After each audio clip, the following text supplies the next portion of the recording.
तो प्यारे बच्चों, इस वीडियो में डिस्कस करेंगे क्लास 12 हिंदी इलेक्टिव का set 1, set 2, set 3 with complete solution. Question paper code अलग अलग है 29/1/1, 29/1/2, 29/1/3।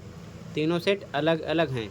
ध्यान से देख लो, complete question paper with complete solution और आराम से प्रैक्टिस कर लेना, ठीक है। तो ध्यान से देख लो, कुछ क्वेश्चन इसमें सेम है, बाकी अलग अलग हैं। तो तीनों सेट कंप्लीट डिस्कस कर रहा हूँ, ध्यान से देखो, ठीक है।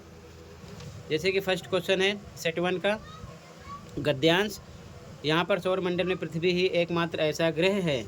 ये सेट 2 है। इसमें स्टार्टिंग में दूसरा काव्यांश है। ये क्वेश्चन दूसरे नंबर पर है। सौरमंडल में पृथ्वी ही एक ऐसा ग्रह है, और ये है सेट 3, ये वाला, ठीक है। इसमें देखो, ये भी पहले नंबर पर है। सौरमंडल में पृथ्वी एकमात्र ऐसा ग्रह है। तो सबसे पहले क्वेश्चन 1 डिस्कस कर रहे हैं, आगे पीछे है, तीनों सेट में सेम है, ध्यान से देखो, ठीक है। जैसे कि पहला क्वेश्चन था, इसमें आप इसको पढ़ लेना अच्छे से, ठीक है। मैं पैराग्राफ यानी गद्यांश नहीं पढ़ रहा हूँ, आप इसे पढ़ लेना, सीधा क्वेश्चन पे हो। पहला क्वेश्चन था वर्ष 2024 का पृथ्वी दिवस केंद्रित है तो प्लास्टिक पर, ठीक है, इसका आंसर था।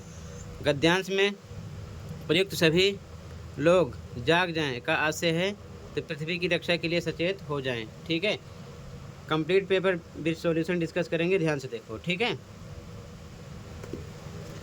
आगे देखो, अगला क्वेश्चन है पृथ्वी की माँ से तुलना का आधार है। तो इसका आंसर है पालन पोषण का गुण। अगला क्वेश्चन प्रकृति के प्रति गांधी जी का क्या दृष्टिकोण था, इसका आंसर देखो। अब ध्यान से, तीनों सेट सेम है, केवल क्वेश्चन आगे पीछे हैं, ठीक है। इसका आंसर देखो,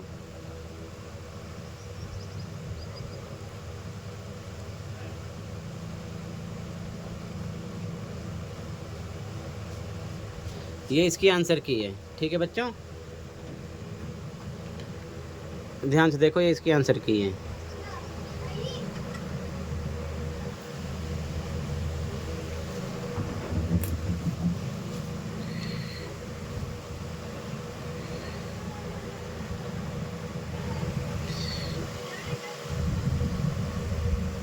तो यहाँ पर देख सकते हो, यहाँ पर देख लो, सेट 1, 2, 3, 29/1/1, 29/1/2, 29/1/3। ये क्वेश्चन सेट 1 का पहला है, सेट 2 में दूसरा है, सेट 3 में पहला है, यहाँ पर मेंशन है, ठीक है, ध्यान रखना।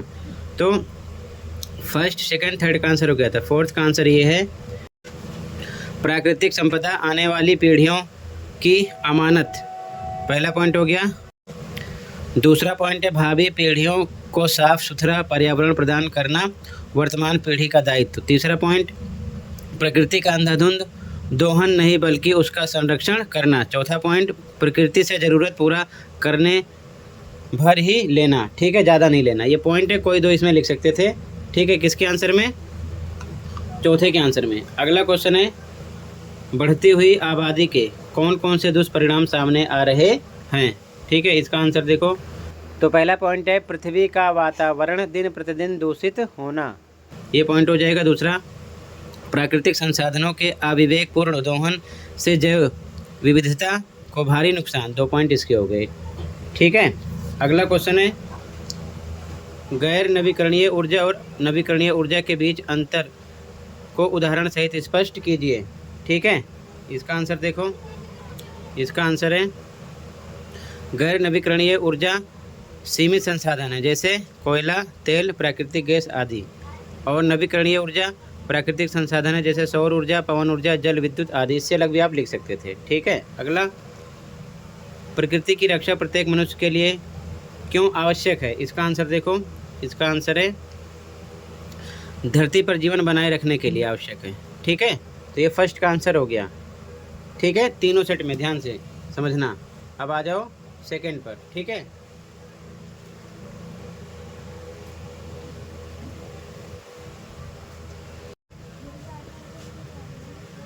क्वेश्चन सेकंड है निम्नलिखित काव्यांश को पढ़कर दिए गए प्रश्नों के उत्तर लिखिए। काव्यांश है जहाँ भूमि पर पड़ा, तो सेट नंबर 1 में देखो, सेट नंबर 1 में ये आपका सेकंड क्वेश्चन सेम है, ठीक है। और सेट नंबर 2 पर देखोगे, सेट नंबर 2 ये क्वेश्चन आपका फर्स्ट है, बस आगे पीछे यही फ़र्क है, ठीक है। तो कहीं से भी एक देख लो, ठीक है, ध्यान रखना तीनों सेट का हो जाएगा, ठीक है। तो सीधा क्वेश्चन पे आ जाओ, इसे आप पढ़ लेना। पहला क्वेश्चन है, धंसती ही जाती पृथ्वी में बड़ों बड़ों की हंसती पंक्ति का आशय है। तो ऑप्शन ए करेक्ट है, पृथ्वी पर सब कुछ नश्वर है। ऑप्शन नंबर ए करेक्ट है, ठीक है। आगे देखो, शक्तिहीन का क्या हस्र होता है? तो अस्तित्व नष्ट हो जाता है, ठीक है, ये आंसर हो जाएगा। अगला, कविता के केंद्रीय भाव को दर्शाने वाले कथन हैं। तो संसार में जीने के लिए शक्तिशाली बनना पड़ेगा, सही बात है, ठीक है। अगला, हार मानने वालों के लिए मातृभूमि मरण भूमि के समान है, बिल्कुल सही। अगला, यहाँ सब एक दूसरे के विरोधी हैं, ऐसा नहीं है। तो पहला दूसरा सही है, तो ऑप्शन नीचे से सिलेक्ट करना था सी, फर्स्ट एंड सेकंड दोनों, ठीक है। अगला क्वेश्चन देखो,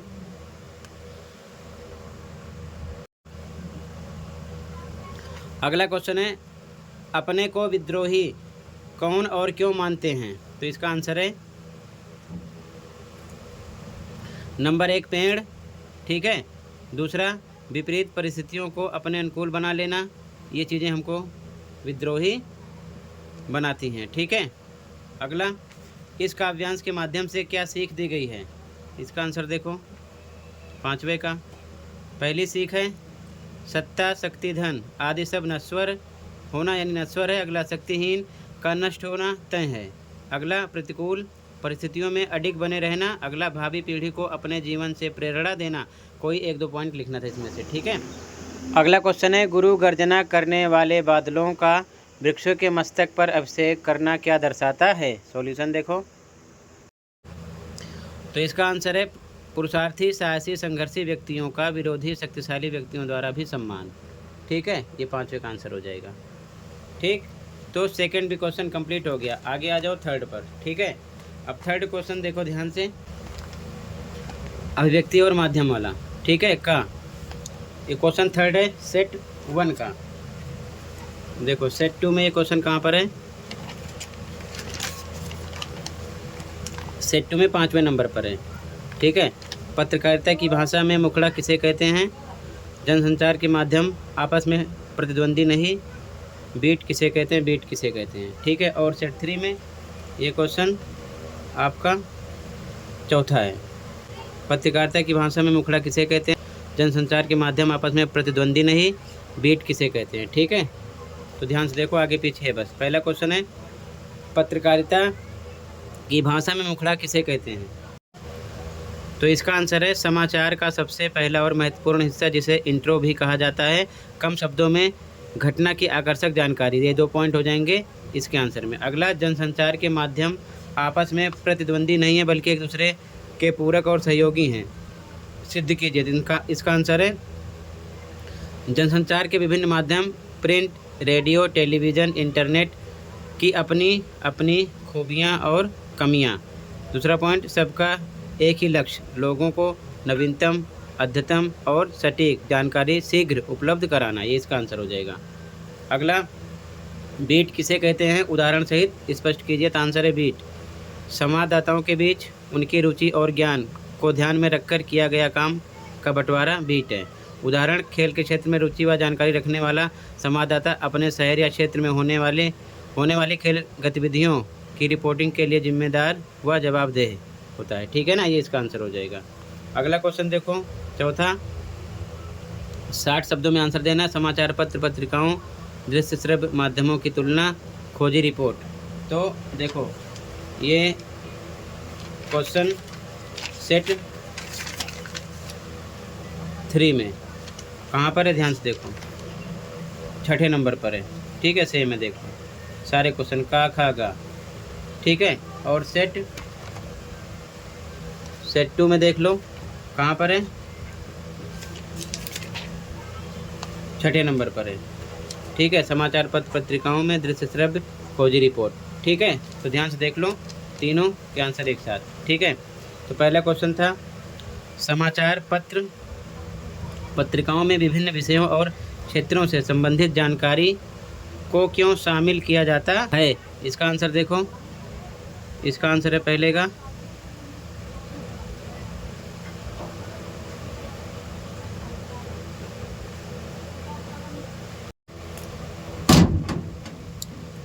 तो इसका आंसर है का पहला पॉइंट समाचार पत्र पत्रिकाओं में संपूर्णता लाने हेतु, दूसरा विविधता और व्यापक कलेवर हेतु, तीसरा पाठकों की अलग अलग रुचियों को ध्यान में रखते हुए विभिन्न विषयों की निरंतर और पर्याप्त जानकारी देने हेतु। इसका आंसर है। अगला है दृश्य श्रव्य माध्यमों की तुलना से मुद्रित माध्यम के पाठकों को कौन कौन सी सुविधाएं उपलब्ध हैं। तो इसका आंसर है स्थायित्व, पहला पॉइंट, दूसरा समय और रुचि के अनुसार पढ़ने की सुविधा, तीसरा लंबे समय तक सुरक्षित रखने और संदर्भ की तरह इस्तेमाल की सुविधा, अगला चिंतन मनन और विश्लेषण करने की सुविधा। इसके पॉइंट हैं।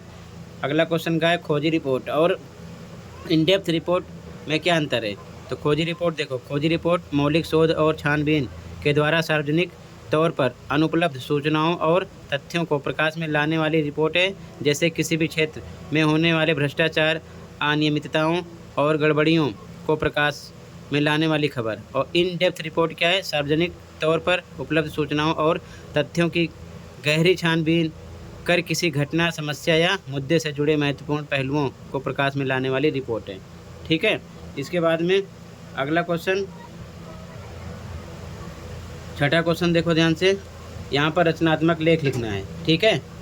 रचनात्मक लेख का, ख, ग तीनों में से किसी एक विषय पर लिखना था 100 शब्दों में, ठीक है।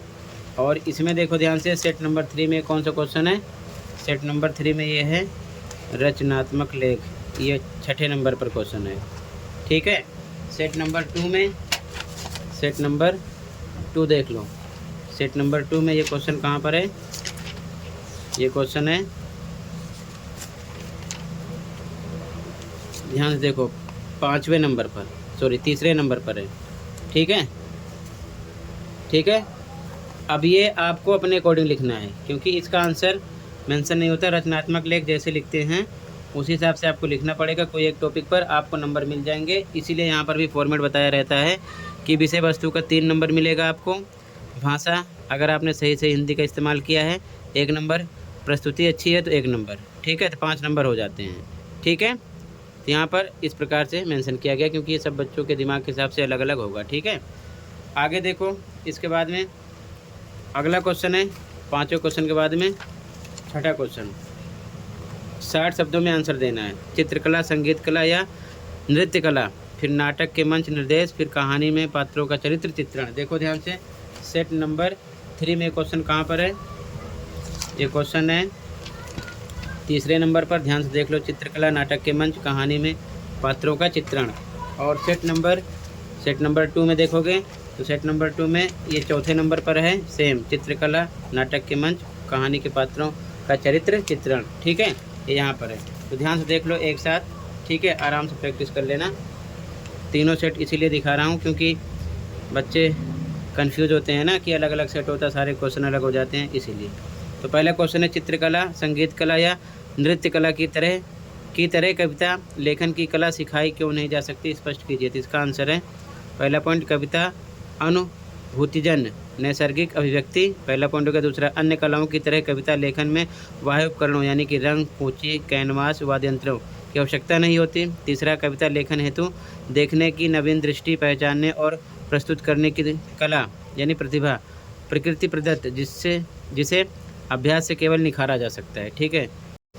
दूसरा क्वेश्चन है, नाटक के मंच निर्देश हमेशा वर्तमान काल में ही क्यों लिखे जाते हैं, उदाहरण सहित स्पष्ट कीजिए। आंसर है दर्शक प्रेक्षक का वर्तमान में ही उपस्थित होना। दूसरा, दर्शक प्रेक्षक को घटना से अवगत कराना। तीसरा, भूतकाल अथवा भविष्यकाल की घटनाओं को नाटक में वर्तमान काल में ही मंच पर मंचित, संयोजित या अभिनीत करना, ठीक है। उदाहरण लोगे तो ऐतिहासिक या पौराणिक घटनाओं से जुड़ी कहानियों को नाटक के माध्यम से वर्तमान काल में प्रस्तुत करना, ठीक है, इसका आंसर हो जाएगा। अगला क्वेश्चन है, कहानी में पात्रों के चरित्र चित्रण की सबसे अधिक प्रभावशाली तरीका कौन सा, उदाहरण सहित। तो आंसर है इसका पात्रों के संवाद व क्रियाकलाप। और उदाहरण लोगे तो कफन कहानी में घीसू और माघव का संवाद। दूसरा, सर्दी में ठिठुरते हुए व्यक्ति को देखकर किसी पात्र का उसे कंबल दे देना, चाय पिलवा देना आदि। तीसरा अगर लोग एग्जाम्पल, तो एक मित्र द्वारा अपनी या दूसरे की समस्या के समाधान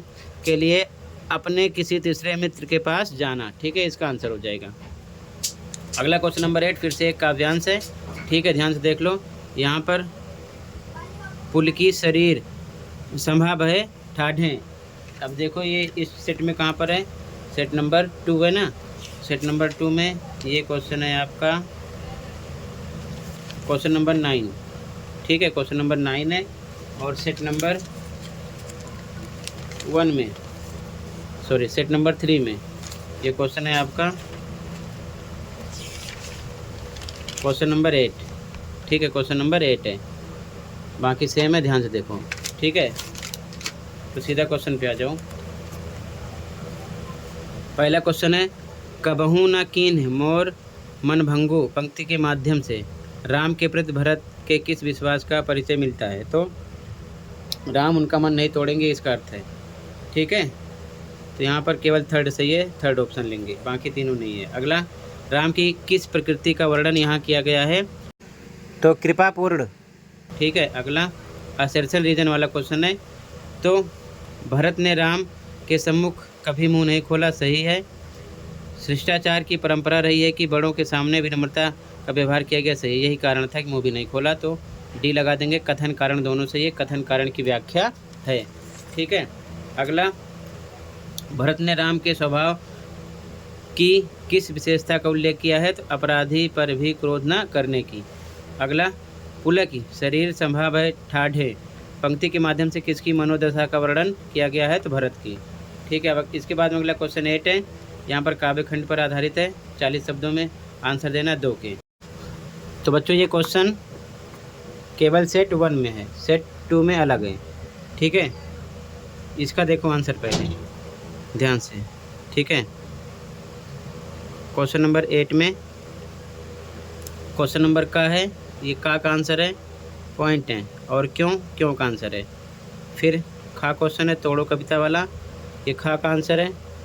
ठीक है, ये खा का आंसर है। फिर क्वेश्चन नंबर गा है, ये गा का आंसर है। ठीक है, यहाँ तक अंकुरण की अभिलाषा तक। ठीक है, आगे देखो ध्यान से। इसके बाद में अगला क्वेश्चन काव्यांश है, अभी इस सेट का भी दिखा रहा हूँ, काव्यांश है। ठीक है, अगहन घटा निश बाढ़ी। देखो इसमें कहाँ पर है, सेट 2 में, सेट 2 है। इसमें देखो ध्यान से,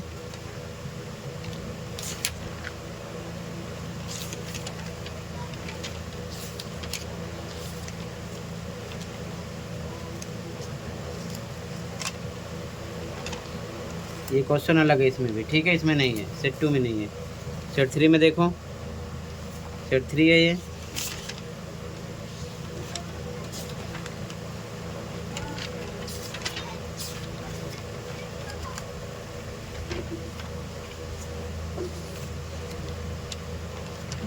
सेट 3 में भी नहीं है। ठीक है, तो इसका आंसर पहले देख लो। ठीक है, सप्रसंग व्याख्या करनी है इसमें। तो बच्चों ये क्वेश्चन, ठीक है, तीनों सेट में अलग अलग है। ठीक है, ध्यान रखना, सप्रसंग व्याख्या करने वाला। ठीक है, इसमें भी अलग है। ठीक है, बट कैसे करोगे, तो इसमें हेडिंग जो होती है आपको 4 हेडिंग इस्तेमाल करना है। ठीक है, और बनाकर लिखना होता है। ठीक है, तो ये इसके पॉइंट हैं। एक हेडिंग आप लिख सकते हो संकेत, फिर संदर्भ, प्रसंग, व्याख्या, विशेष। ठीक है, उसी हिसाब से आपको नंबर मिलेंगे। संकेत कैसे लिखते हैं, जैसे कि मान लो अथवा वाला नहीं कर रहे, इसे कर रहे हो, तो संकेत लिखोगे तो लागेव से लिखकर ऐसे करके आपको कहाँ तक वर्णन कर रहे हो, फूलू तक, फूलू। ठीक है, ये संकेत हो गया। फिर आपको संदर्भ लिखना है, संदर्भ में कवि का नाम, कविता का नाम। ठीक है, उसके बाद में प्रसंग लिखना है, किसके बारे में बताया गया है ये। फिर व्याख्या करनी है, इस लाइन को बढ़ा चढ़ा के लिखना है। फिर अगली हेडिंग विशेष लिखना है।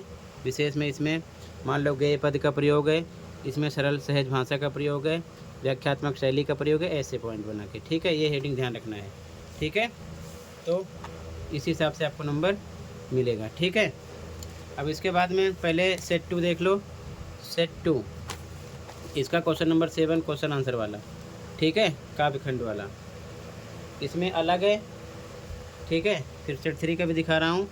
पहला क्वेश्चन देख लो, दूसरा क्वेश्चन, तीसरा क्वेश्चन, ये अलग है इसलिए दिखा रहा हूँ, ठीक है। ध्यान से देख लो।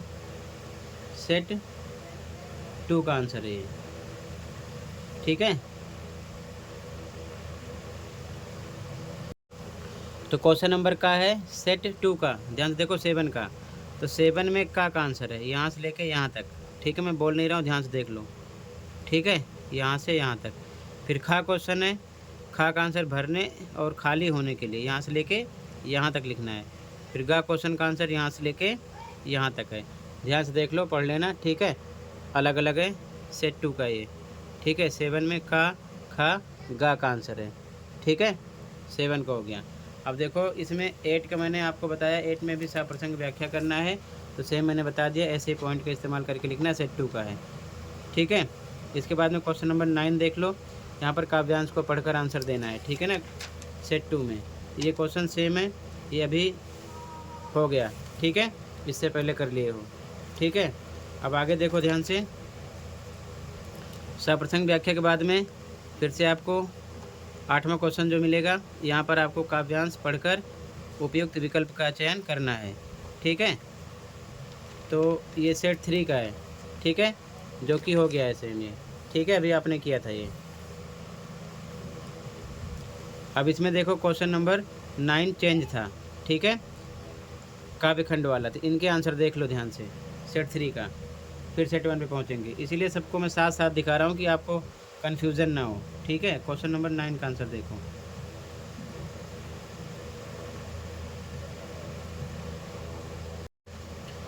तो ध्यान से क्वेश्चन देख लो, 9 का सेट 3 का खा गा, इसका आंसर देखो। तो 9 में का आंसर है ये पॉइंट है 3, खा का आंसर है 4 पॉइंट हैं, गा में 2 पॉइंट हैं, ये इसके आंसर है, ठीक है। ध्यान से देख लो 9 क्वेश्चन का, ये अलग है, तीनों सेट में अलग अलग है, इसलिए अलग से दिखाया हूँ, ठीक है। सेट 3 में 9 क्वेश्चन का आंसर हो गया, ठीक है। आगे देखो, इसके बाद में अब सेट 1 पे आ जाते हैं, फिर से आगे बढ़ते हैं, ठीक है। यहाँ तक हो गया है सप्रसंग व्याख्या तक। अगला क्वेश्चन देखो 10, 9 तक सब में हो गया है। यहाँ पर गद्यांश होगा, पढ़कर आंसर देना होगा, ठीक है। तो गद्यांश को पढ़ लेना, ये क्वेश्चन सेम है, ठीक है, 10वां क्वेश्चन सेम है। मेरे पिताजी फारसी के अच्छे ज्ञाता और पुरानी हिंदी कविता के बड़े प्रेमी थे।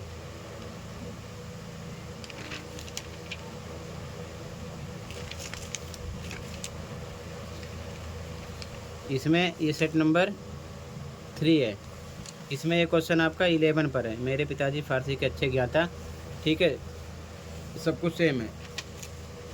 क्वेश्चन 10 पर हूँ, ध्यान रखना, ठीक है। सेट 2 में देखो, ये देखो क्वेश्चन 11 पर है, मेरे पिताजी फारसी के अच्छे ज्ञाता थे, ठीक है, सब कुछ सेम है, ठीक है। ये क्वेश्चन सेट 2 का है, सेम है। तो ध्यान से यहाँ से देख लो पहले इनके आंसर, ठीक है। कंप्लीट पेपर शो कर देंगे इसी में। इसमें डी करेक्ट है, इसमें डी, इसमें ए, ठीक है, फटाफट देख लो। इसमें सी करेक्ट है, इसमें डी करेक्ट है।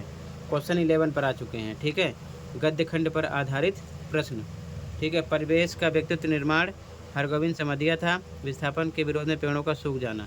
तो ये अलग अलग है, पहले इसका आंसर देखो सेट 1 में। अब यहाँ पर देखो सेट 1 का 11वें में का खा गा, तीनों क्वेश्चन ध्यान से पढ़ लो, ठीक है। ध्यान से आंसर देखो, का आंसर है ये, ठीक है, सेट 1 में का आंसर, खा का आंसर है ये, और ये गा का आंसर है।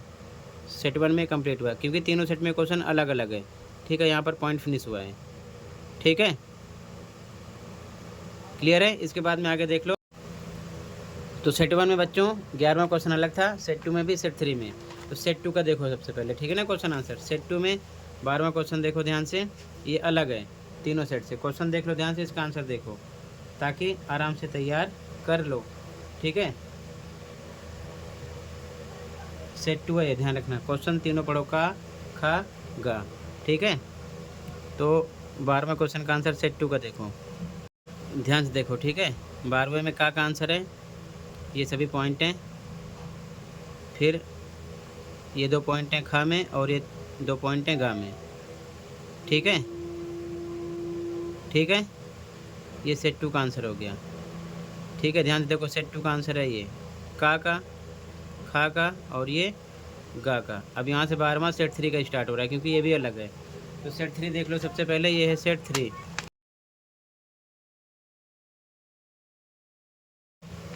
तो सेट 3 का ये क्वेश्चन अलग है, का, खा, गा, 12वां क्वेश्चन। ये भी देखो सेट 3 का आंसर अब, ठीक है। ये सेट 3 है, ध्यान रखना। तो सेट 3 का आंसर देखो, का आंसर है ये चौधरी साहब, ये 2 पॉइंट हैं उदाहरण के साथ। फिर खा का आंसर है, ठीक है, 3 पॉइंट हैं।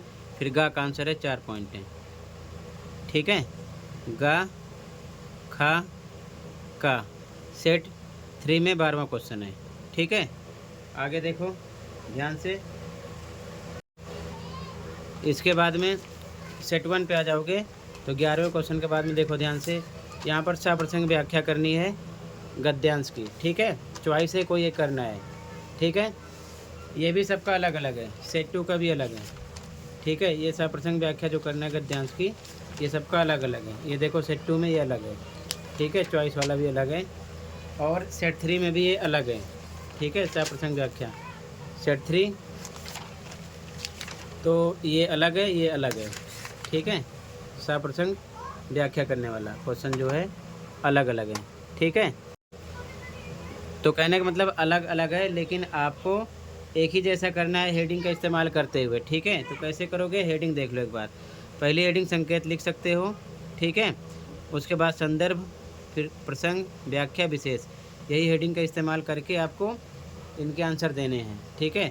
संकेत सेम वैसे लिखोगे, प्रसंग में किसके बारे में बताया गया है, और व्याख्या में ये जो लाइन है इसको बढ़ा चढ़ा के लिखोगे, और विशेष में इसमें कौन सी भाषा का प्रयोग है, कौन सा अलंकार है, ठीक है, कौन सी शैली का प्रयोग है, किसके बारे में बताया गया, ये सारी चीज़ें हो जाती हैं। तो ऐसे लिखना होगा, ठीक है। अब इसके बाद में लास्ट क्वेश्चन है आपका, ध्यान से देखो, जो कि यहाँ पर मेंशन है, ध्यान से देखो, सप्रसंग व्याख्या के बाद में ये भी सबका अलग अलग है तीनों सेट में, ठीक है। 100 शब्दों में आपको आंसर देना है कोई 2 प्रश्न के। तो इसका आंसर देखो पहले सेट 1 का, ठीक है। क्वेश्चन नंबर 13 में का, खा, गा, इन्हीं में से 2 प्रश्नों के आंसर देने होंगे, 100 शब्द का रहेगा, ठीक है। तो देखो का आंसर है ये, ध्यान से देखो, सेट 1 का है का आंसर, ये सभी पॉइंट हैं, ठीक है। यहाँ से खा का आंसर स्टार्ट हो गया है, और ये गा का आंसर है, ठीक है। वर्तमान स्थिति, कारण और सुझाव, ठीक है, क्लियर है। सेट 1 में तीनों क्वेश्चन का आंसर हो गया, ठीक है। ध्यान से देख लो, ये गा का आंसर है, ये खा का आंसर है, ठीक है, और ये का आंसर है, ठीक है। अब सेट 2 देखो, सेट 2 में भी अलग है ये क्वेश्चन, ठीक है। ये सेट 2 है, इसका लास्ट क्वेश्चन देखो, बाकी सभी हो गए अलग है, ठीक है। यहाँ पर देखो, ये सेट 2 के क्वेश्चन है 13 वाले, 100 शब्दों वाले, ठीक है। तो इसका आंसर देखो, यहाँ से स्टार्ट है, का आंसर है, का स्वाभिमानी, आत्मविश्वासी, दृढ़ प्रतिज्ञ, निडर और साहसी, सत्य और पक्षधर। और फिर एक खा का आंसर है वर्तमान स्थिति, कारण, सुझाव, ठीक है। और इसके बाद में ये गा का आंसर है, ठीक है, गा का आंसर है, सभी पॉइंट हैं, ठीक है। ध्यान से पढ़ लो, अलग अलग क्वेश्चन है, किसी भी सेट में क्वेश्चन आ सकते हैं, ठीक है, ये चीज़ ध्यान में रखना। तो सेट 2 के भी हो गए, ये सेट 2 का यहाँ से था का, खा और ये गा का आंसर, ठीक है। अब सेट 3 देख लो, सेट 3 ये है, इसका भी ये क्वेश्चन अलग है 13 वाला, ठीक है। तो ये देखो, ये 13 वाला क्वेश्चन, ठीक है। तीनों क्वेश्चन अलग हैं। आंसर देखो, का आंसर है ये सेट 3 का आंसर, ये सभी पॉइंट हैं। खा का आंसर, ये सभी पॉइंट हैं। और ये गा का आंसर है, ठीक है। ठीक, टोटली कंप्लीट हुआ। तीनों सेट के कंप्लीट आंसर डिस्कस कर दिया मैंने, ठीक है। तो टोटल बच्चों सेट 1, सेट 2, सेट 3 तीनों पेपर डिस्कस कर दिया। आराम से देखकर प्रैक्टिस कर लो, काफ़ी क्वेश्चन सेम मिलेंगे। मिलते हैं अगली वीडियो में। Thank you for watching and take care, okay.